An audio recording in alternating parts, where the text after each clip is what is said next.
Chapter 8. Then the Lord said to Joshua, "Do not be afraid or discouraged. Take the entire army and attack Ai, for I have given to you the king of Ai, his people, his city, and his land. You will destroy them as you destroyed Jericho and its king. But this time you may keep the captured goods and the cattle for yourselves. Set an ambush behind the city." So Joshua and the army of Israel set out to attack Ai. Joshua chose 30,000 fighting men and sent them out at night with these orders. Hide in ambush close behind the city and be ready for action. When our main army attacks, the men of Ai will come out to fight as they did before, and we will run away from them. We will let them chase us until they have all left the city, for they will say, "The Israelites are running away from us as they did before." Then you will jump up from your ambush and take possession of the city, for the Lord your God will give it to you.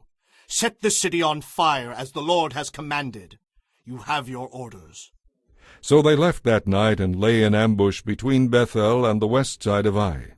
But Joshua remained among the people in the camp that night. Early the next morning Joshua roused his men and started toward Ai, accompanied by the leaders of Israel. They camped on the north side of Ai, with a valley between them and the city. That night Joshua sent 5,000 men to lie in ambush between Bethel and Ai on the west side of the city. So they stationed the main army north of the city and the ambush west of the city. Joshua himself spent that night in the valley. When the king of Ai saw the Israelites across the valley, he and all his army hurriedly went out early the next morning and attacked the Israelites at a place overlooking the Jordan Valley.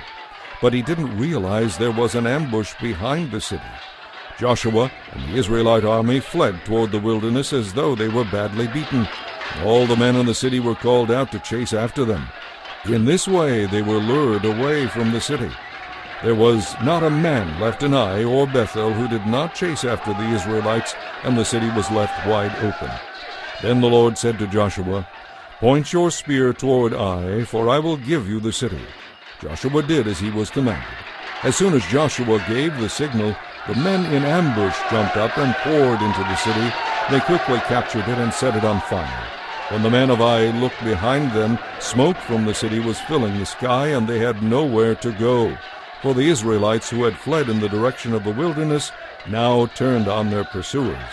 When Joshua and the other Israelites saw that the ambush had succeeded and that smoke was rising from the city, they turned and attacked the men of Ai. Then the Israelites who were inside the city came out and started killing the enemy from the rear. So the men of Ai were caught in a trap. All of them died. Not a single person survived or escaped. Only the king of Ai was taken alive and brought to Joshua. When the Israelite army finished killing all the men outside the city, they went back and finished off everyone inside. So the entire population of Ai was wiped out that day, 12,000 in all. For Joshua kept holding out his spear until everyone who had lived in Ai was completely destroyed.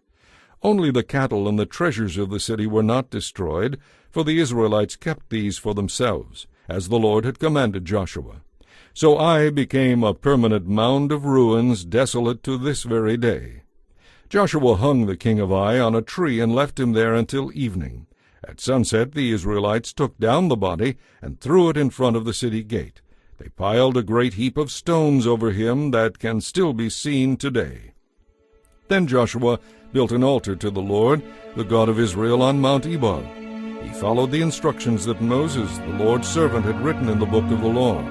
"Make me an altar from stones that are uncut and have not been shaped with iron tools." Then on the altar they presented burnt offerings and peace offerings to the Lord. And as the Israelites watched, Joshua copied the law of Moses onto the stones of the altar. Then all the Israelites, foreigners and citizens alike, along with the leaders, officers, and judges, were divided into two groups. One group stood at the foot of Mount Gerizim, the other at the foot of Mount Ebal. Each group faced the other, and between them stood the Levitical priests, carrying the ark of the Lord's covenant. This was all done according to the instructions Moses, the servant of the Lord, had given for blessing the people of Israel. Joshua then read to them all the blessings and curses Moses had written in the book of the law.